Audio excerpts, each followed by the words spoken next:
នេះគឺជាវីដេអូមួយឆ្ពោះទៅកាន់ប្រាសាទ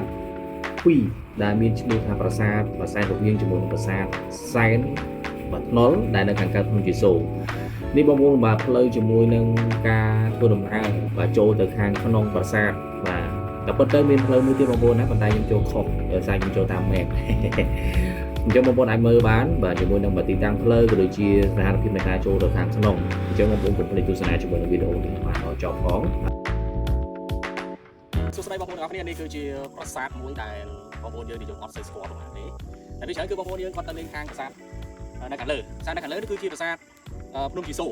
បងប្អូនហៅថាភ្នំជីសូរណាបាទអញ្ចឹងនៅខាងកើតភ្នំជីសូរក៏មានជាមួយនឹងប្រាសាទមួយដែរប៉ុន្តែគាត់ថានៅក្នុង map គឺប្រាសាទមួយដែលបងប្អូនអត់សូវស្គាល់ប៉ុន្មានទេគឺជាប្រាសាទសែនភ្នុលណាបងប្អូនណាហើយប្រាសាទនេះគឺមានទ្រង់ទ្រាយក៏ដូចជារូបភាពបាក់ច្រើនមែនតើបាទហើយជាមួយនឹងប្រាសាទនេះគឺកសាងជាមួយនឹងប្រាសាទភ្នំជីសូរដូចគ្នាដែរអញ្ចឹងបងប្អូនដែលមកលេងភ្នំជីសូរកុំភ្លេចមកលេងនេះផង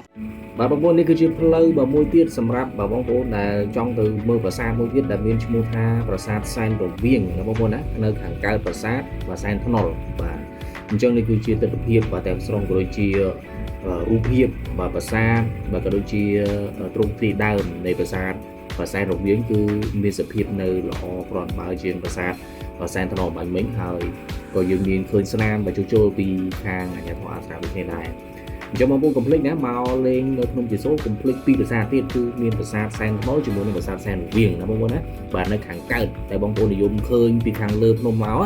បាទអរគុណច្រើនបងប្អូនចំពោះការទស្សនាវីដេអូមួយនេះអរគុណ